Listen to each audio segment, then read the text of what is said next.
Welcome to Machine God Eats, ladies and gentlemen. My name is Mr. Darling, and I went to Target today. And like I do anytime I go into Target or any department store, the first place I went to when I went into that Target was the toy section. I kid you not. I've been doing this for the last 40 something years of my life. I'm 43 and I have not outgrown that habit. I still get the same level of excitement to see what these department stores have when I get in there as I did when I was 10 years old. I never outgrew that.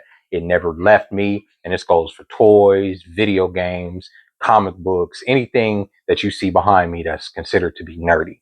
Today, they didn't have anything that I was necessarily looking for. I've been collecting these Masters of the Universe action figures, and I've been building this diorama that you see behind me. But they did have this fantastic dinosaur for 15 bucks, which I'm going to use to put in the diorama. And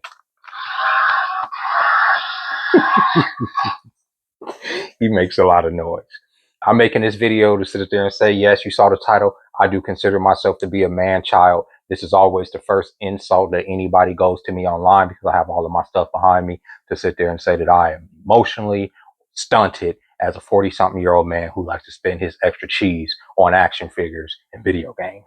And candy. I like candy too, okay? I never outgrew these things. And I was hoping by the time I got to 43 years old, I wouldn't be as hyper. I wouldn't have the same craving for candy, and toys wouldn't probably be as fascinating to me as they are, but they are, okay? That's what it is. They make me just as happy to this day buying them as they did 30-something years ago. And why is that? Now, there's a lot of things in our society that have kept men, especially men, in a immature state, and I'm saying traditionally immature state, meaning that for a lot of us, I ain't gonna say failure to launch, because the capitalist society almost forces you out the house, forces you into an environment in order to survive on your own. But once you do, you find happiness in the things that brought you joy as a child. At least I do. And a lot of men, grown men to this day, my age and older, some people younger, still play video games. Still, when they get off of work, go right to the game system, turn on the game, pick up a controller and get at it. I used to be the same way. I still like video games to a certain degree. Not as much as I used to, but a lot of people, especially when I was coming up, considered video games and all this stuff to be immature hobbies. It has been only within the last 10 years or so, or 10, 15 years or so, since streaming has gotten popular, that video games became so mainstream that it's not considered to be only a nerdy hobby. Everybody plays video games, men, women, everybody partakes. But when I was coming up, it was one of the most nerdy hobbies you can have. And I was the most hardcore gamer that you can think about, right? And the reason that these things brought me so much joy is because this escapism allows you to think about something that isn't the real world. Video games, at least when I was growing up, I always look forward to the technology getting better, from the PlayStation to the Nintendo 64 to the Xbox and PlayStation 2. We saw the evolution of gaming come up, and that was fascinating for me to see as a person that was born in the 80s and my first video game was Pac-Man. I got to see the evolution of video games, right? And watching that happen gave me a sense of joy. I used to look forward to the video game convention, E3, every year to see what the newest games was coming out. And like I've told y'all before, I would even base my schedule around what the games were coming out that year, just how hardcore it was to me. And people still do that to this day. People will pick up the latest game, whatever's popular at the time, in order to keep up with the Joneses with their friends, because it is a level of escapism for them. It does let them feel like there's something worth, like, that's fun to think about besides the goings on in the world, the bills, the relationships, school, work, everything that we have to deal with in life. You don't have to deal with that when you collecting toys or playing video games or being an avatar. And people will say, well, that's immature. You got to find something that's a little bit more adult, like watching sports, go to the bar and drink, pick a team and root for them, bet, go gamble. You live in Vegas, go to the strip club. These are not things that interest me. They don't interest me at all. In fact, I would rather stay at home on my phone, doom scroll comic book content than go to a strip club any day of the week. And not just because of the money aspect, because I don't want to spend money on strippers, but because doom scrolling and looking up these things bring me joy more than looking at some titties that I can't touch. Like, there was a movie that came out some years ago called 40-Year-Old Virgin. And when the movie came out, I was like, oh, here we go. I wasn't even 40 yet when the movie came out. I was in my 20s still. but I collected toys and all this other stuff. But the suggestion was that toy collectors, nerds, otaku are destined to be lonely, are destined to not get no sex, are destined to be socially awkward and all of that such. I've never been I've never been socially awkward, at least on my end. Meaning I've never had a problem going out and expressing myself or getting in front of people and talking and all of that because of my nerdy nature. And that's never been an issue for me. In fact, I grew up kind of hood. So despite the fact that I was a nerd, you couldn't bully me like you could a lot of nerds to a certain degree. You could make fun of the stuff that I was into because it is what it is, but you couldn't come at me like that because I will fuck you up. That goes to this day. That doesn't mean anything. But a lot of us right now at this age are so invested in some of this stuff that that is kind of disgusting to me at this point. And what I mean by that is I find that a lot of people, a lot of the gamer toy, we call it talk figure community, comic book community is full of a lot of hateful ass people, a lot of loser ass repressed people that didn't grow up even a little bit emotionally. Okay. I've seen grown ass men get online and argue the fact that one fictional character can't beat another fictional character because of some fictional shit that was written in a fictional book. And I've seen them go at each other for hours on end about these two fictional characters that neither one of them have ownership over.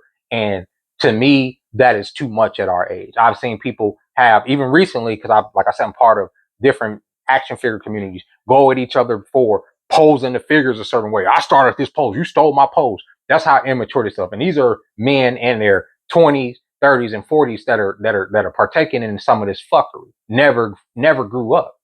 And I'm not saying that you're supposed to grow up, right? What is growing up? In fact, a lot of us honestly are really just big kids in adults' bodies. Most people are kids their whole life, and most people only give up the things that they love because they're afraid of the stigma that comes along with the things they love. There are grown ass men out here that never wanted to give up their teddy bear, but they gave it up because they wanted to impress some girl, or they didn't want their parents to look at them weird, or they didn't want their siblings to look at them weird. But if you was to find that teddy bear and give it to them, I bet you any money in their adult age, it will bring some light or some joy to their heart. That's what a lot of this stuff does for me. It brings joy and light into my heart, despite the fact that everything in the world can be crumbling around me, right? I can go and I can look up something like this. This is Shuma Gorath. I'm going to be doing an unboxing for him on my other channel. And that makes my year right there. You see what I'm saying? And I know it's like, oh, it's just a piece of plastic shaped like something, but it brings me joy. It brings me happiness. There was somebody in my comment section the other day. I said, when I did a live the other day saying, what are you thankful for? And somebody said he's not thankful for nothing.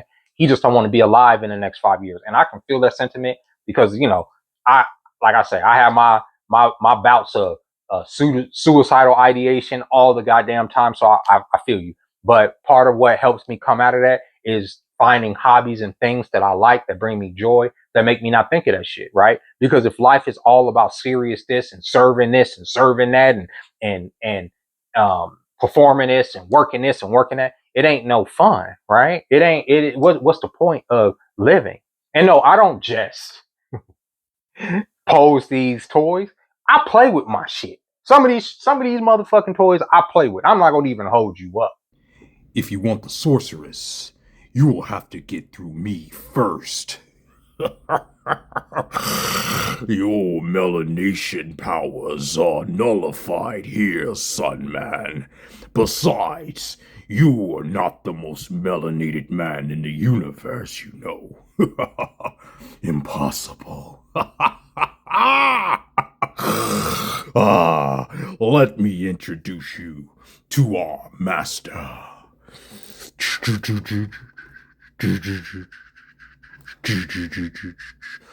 Is that He-Man in blackface? No. That's Anti-Eternia He-Man, the most melanated man in the universe. And by the power of Hellskull, he will take the sorceress. I think not. You have to get through me, and I'll stop all of you if I have to.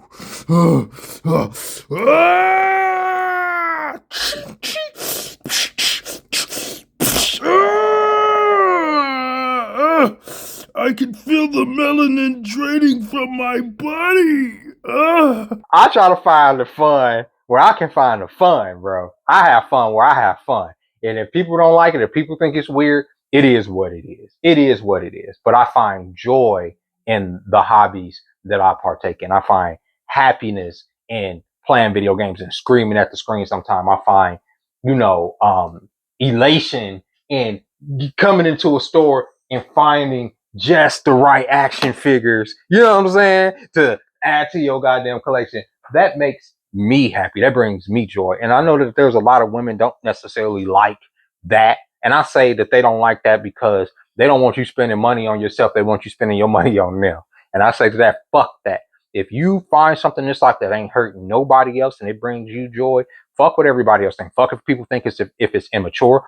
Forget if people think that you're a man child. Forget if people think that you're a nerd or a geek or whatever the case may be. Do you. Be you unapologetically and have fun while you do it. That is it. Otherwise, you will be sitting in your room wishing that you were dead. You will be in your 50s, 60s, and 70s regretting the fact that you didn't take this, didn't do, and it's not about a career or anything, didn't do just the activities and the things that you wanted to do in this life because you were so afraid of what others would think of you, that you were too old for X, Y, and Z. And when you die, you're going to be there by yourself thinking about these things. If you're lucky to go back to your life and say, I wish I would have did this. I wish I would have lived that. That's why you get people that are so jealous of content creators that sit online and play video games all day or collect toys or do something fun because they took the risk and went after the things that brought joy to their life and they made a profit out of it. They made money out of it. And a person that is stuck in a race that have abandoned their dreams, abandoned that proverbial teddy bear I was talking about earlier, can't imagine a person going into their 40s, 50s, 60s, still with a childlike innocence in their heart that get happy, that derive happiness from such things, from such trivial freaking things. I saw a lady, an older white lady yesterday crying like a little girl at the Macy's Thanksgiving Day parade. Now that shit that don't do nothing for me, but to see that with the joy, this is a woman in her 70s. I saw the little girl come out of that woman, the joy to see Santa Claus. Of course, that woman in her 70s don't fucking believe in Santa Claus, but it was the joy of seeing that parade. It harkened back to a time when she was a little girl. You understand what I'm saying? That's what a lot of this stuff does for us. It's what the X-Men do, and Spider-Man, and fucking Batman, and the Masters of the Universe, and Thundercats, and all this stuff does for a lot of us. It gives us just that little glimmer of, man, you know what? Things ain't so bad. So regardless of the fact that I may be a man child, 40-something-year-old man child with a lot of toys behind me, I'm a 43-year-old man child with a whole bunch of cool goddamn toys behind me. And if I can go back and tell my younger self can come and see this shit right now, guess what my younger self will be? Guess what the child in me will be? Fucking happy. And that's what matters. And with that being said, ladies and gentlemen, I hope you guys enjoyed this video. I hope you have something in your life that brings you joy and brings you happiness. And if you do, sound off in the comments. What makes you happy? What makes you feel elated? And what exists in you that's childlike, that you refuse to let go, that other people say that you should abandon in order to fit into this capitalistic, fucking greedy, nasty, demonic society? With that being said, ladies and gentlemen, I'll catch y'all tomorrow. Bye-bye.